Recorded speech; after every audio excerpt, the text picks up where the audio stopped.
the reason that we're doing this one today is because we want to give Jim Jordan our back and just let him know that patriots around the country stand with him. You're so right, Betsy.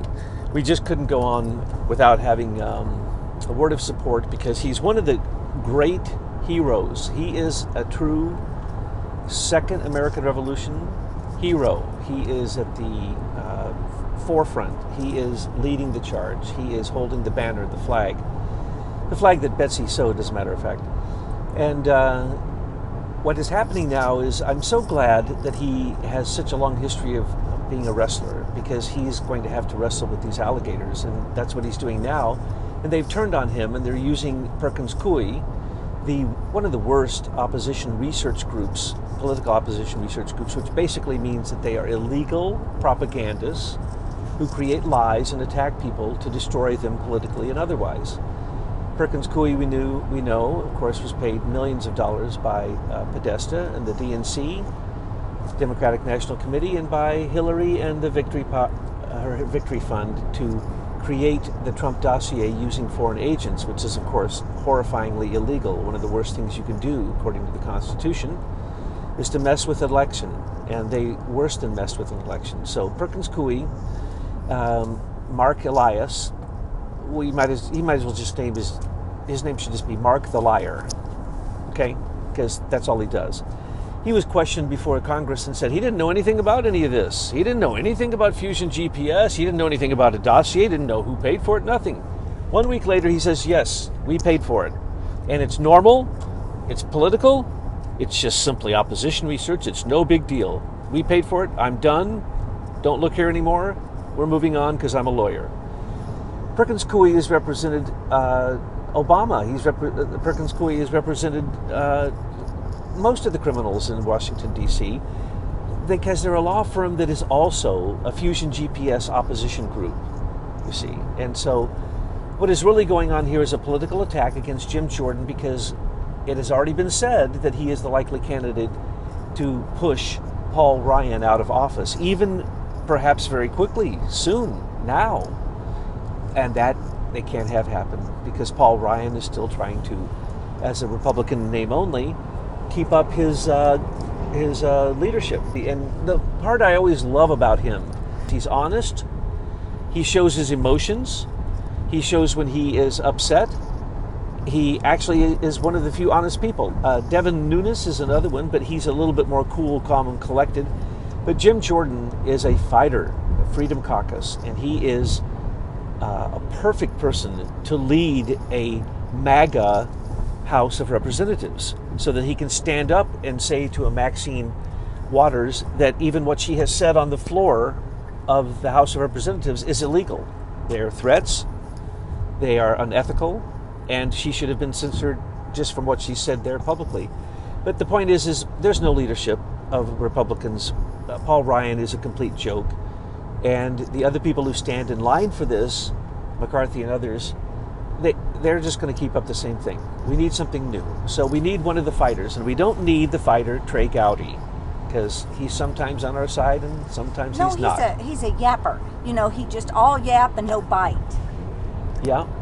He's getting upset, though, now, because he's being made into a fool by the way that he's being treated. It's just absolute insulting the way the Department of Justice and the FBI completely ignore congressional oversight power. And I hope that they impeach Rod Rosenstein, one of the most smug, filled with pride and gross, unbecoming hubris like I've never seen. I can't believe anybody gave the answers that he gave last time he testified. But anyway, so Jim Jordan last time, he went after Rosenstein. He didn't let Rosenstein speak. Rosenstein tried to argue. He asked Rosenstein some questions, but when Rosenstein immediately began to defer to stupidity, like he did throughout the entire rest of the testimony, Jim Jordan would just talk over him.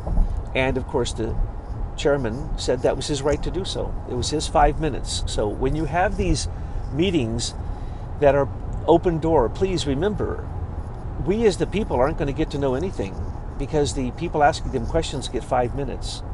Behind closed doors, they got 13 hours with him. or continuous, and they can call them back. And they get to ask lots of questions, and then it goes on the record. And so Jim Jordan is putting people on the record, and they're subpoenaing as many as 17 more people to continue this investigation of FISA warrant abuse, all of it.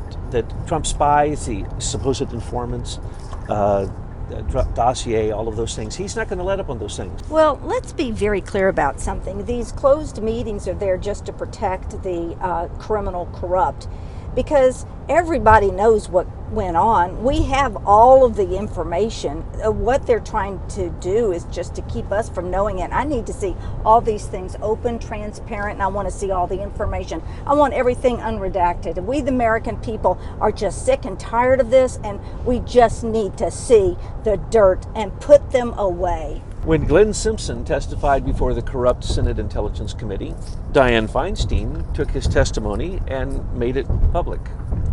So even behind closed doors, to the Democrats, they do what they want. To the Republicans, if they would have done that, it was like when they kicked Devin Nunes off of being the chairman of the House Intelligence Committee for ethics issues that were fake. They reviewed them, and he got put back on. And so what we see is just, a bunch of kabuki theater going on in the Senate Intelligence Committee. But what we see going on in the Congress is a very serious probe by, a half a dozen, 8, 10 different Congress people who just will not let up and just keep demanding, as they have the chairmanship of these committees in the Congress at this point and in the Senate. But of course, the Senate Intelligence Committee, Richard Burr is as corrupt as he can possibly be. He was in on creating the dossier along with Mark Warner and the whole Senate Intelligence Committee, Dianne Feinstein, and then all of their aides, as we know, Jim Wolf, Daniel Jones, on and on and on. So we want to salute Jim Jordan, not only because Jim Jordan is right on point with everything he is saying right now. It doesn't matter what the issue is. I don't know how he does this. I don't know where he gets his intelligence. But I'll tell you one thing. Listen to him. Because I have not heard him say anything that we didn't agree with and wasn't part of MAGA and had insight into MAGA. I'm thinking that maybe, because he's from Ohio, maybe he's getting his intel from the Americans for Innovation. Oh, yes. They do the deepest research, and they create a timeline of indictable information, evidence that can be used against people that are in the shadow government. But as we work with them, we define who the shadow government is, the senior executive service members. Those are the people still creating obstruction for Trump. Those are the people that Jim Jordan is fighting against.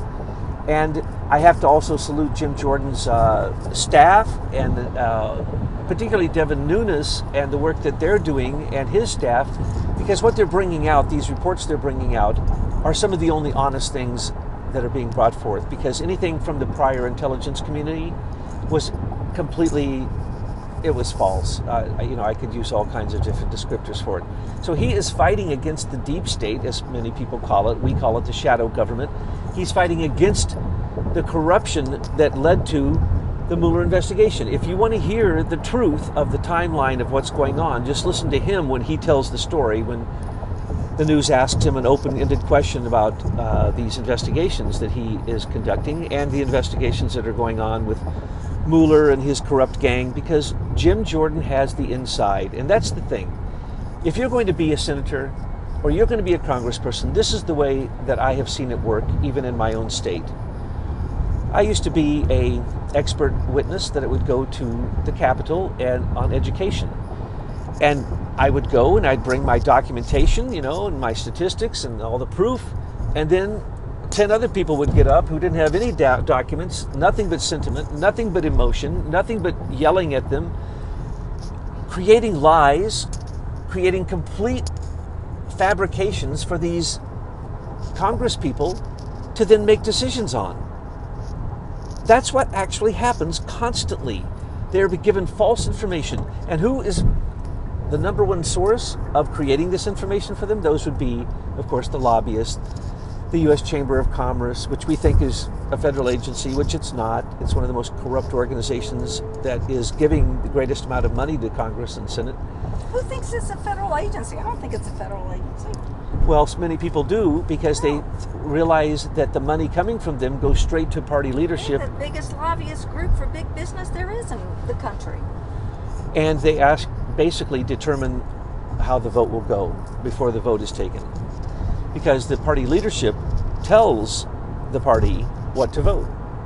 And then there's only a few outliers who you have to argue with. There's only a couple, people who aren't following the bipartisan line on voting. And so what do you really have there? You have simply manipulation, propaganda manipulation. And that's why the media is so important. That's why these lies against Jim Jordan that are being promoted by someone who has had, I forget how many different lawsuits that he currently has. As we have said many times before, if the Judge Leon, who is John Podesta's close friend who still teaches a class with him, and I believe it's, I won't name the university, but they still teach a law class together.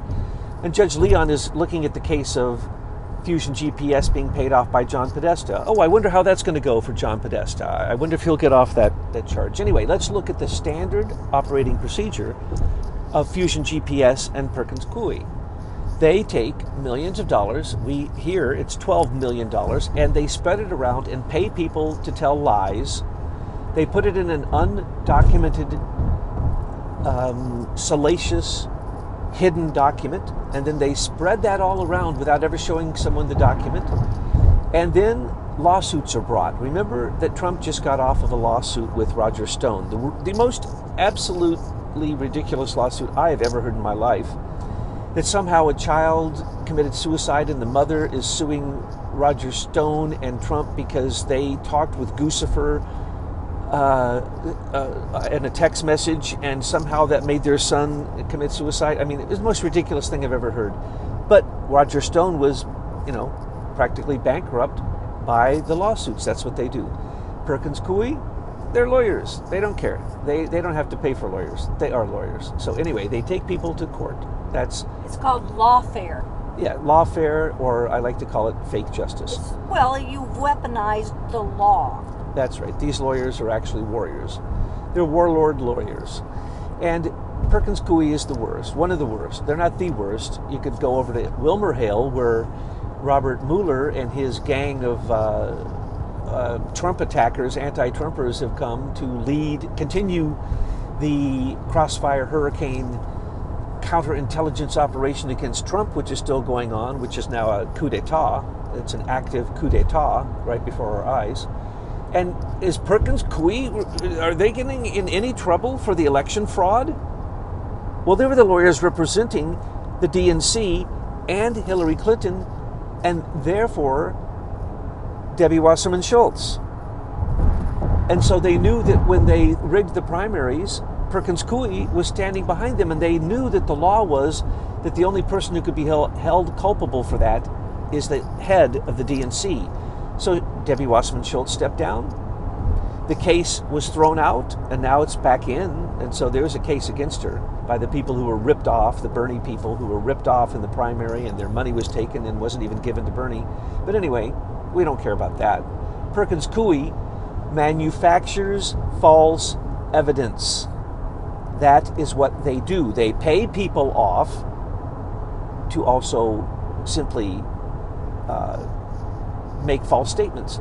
And so the number one person bringing this charge, a 28-year-old, I think, 28 years ago this happened, and supposedly some doctor, sexual charges, against this doctor of a case 28 years old by a guy who's been in jail multiple times, has been currently has multiple lawsuits against people with big names that he thinks he can get money from, and another person. The two people named are both scammers. So why is this coming out now? Because Trump was basically saying that he really liked Jim Jordan and what he was saying, and now it's come out. It's given a chance for Trump to actually endorse him and say that he believes Jim Jordan is telling the truth. Well, basically that's also saying, I think Jim Jordan should take Paul Ryan's place. And that's what is really going on here. They can't let that happen. They being the Democrats and those Republicans who aren't really Republicans or globalists, as Betsy likes to call them, which they are. Those are the people who want to stop Jim Jordan because he's way too honest and he's way too connected to MAGA, and he knows through whatever intelligence sources he's using, he knows the truth of what's going on every realm we've ever heard him address. So we completely endorse him. We pray for his cousin, his nephew who died in a car wreck. What a horrible thing. We could go into all kinds of aspects about that, how when people stand up against Democrats, particularly the Hillary machine, strangely there's car wrecks and there's plane wrecks everywhere. It's shocking. So anyway, what we're saying is Jim Jordan is innocent. He should be the next Speaker of the House, which puts him third in line to be the president. So yes, as you think about this, they can't let a person like that, the Democrats don't want a person like that to ever be in the line of succession to the White House. That would drive them crazy. They can handle Pence. They can't handle a Jim Jordan, because Jim Jordan is probably he's the most wrestler, you know. Oh, he's going to take down those swamp monsters. I think he has been doing a great job. He's out-wrestled every single one of them. Nobody can stand up against him. He goes on any news agency that will have him. The mainstream media won't have him because they're liars. They're putting this fraudulent character who's been in jail repeatedly up on the screen 3 times in one day, but not Jim. They won't actually talk to him. Thomas, you know, I'm a Tallahassee girl. Have you ever seen anybody do any alligator wrestling? I have. It's pretty exciting. And you need a lot of strength. That's what I see Jim Jordan as. He's this mighty alligator wrestler. He's going in there and he's going to take down those swamp creatures. Yeah, the alligator, you know, 2 things. You don't want the alligator to bite you, and you don't want the alligator tail to hit you. Well, he's got that tail under control, but they're trying to bite him right now. And so he's got to keep that mouth open. You know, he's got to break the jaw of the alligator practically if he's going to win this battle, and that's okay. The jaw of the alligator is the mainstream media, and they just, again, stepped on their toe by going with the wrong person. They went with Stormy Daniels instead of President Trump. Now they're going to go with this idiot accuser instead of Jim Jordan. I think you just got Jim Jordan elected.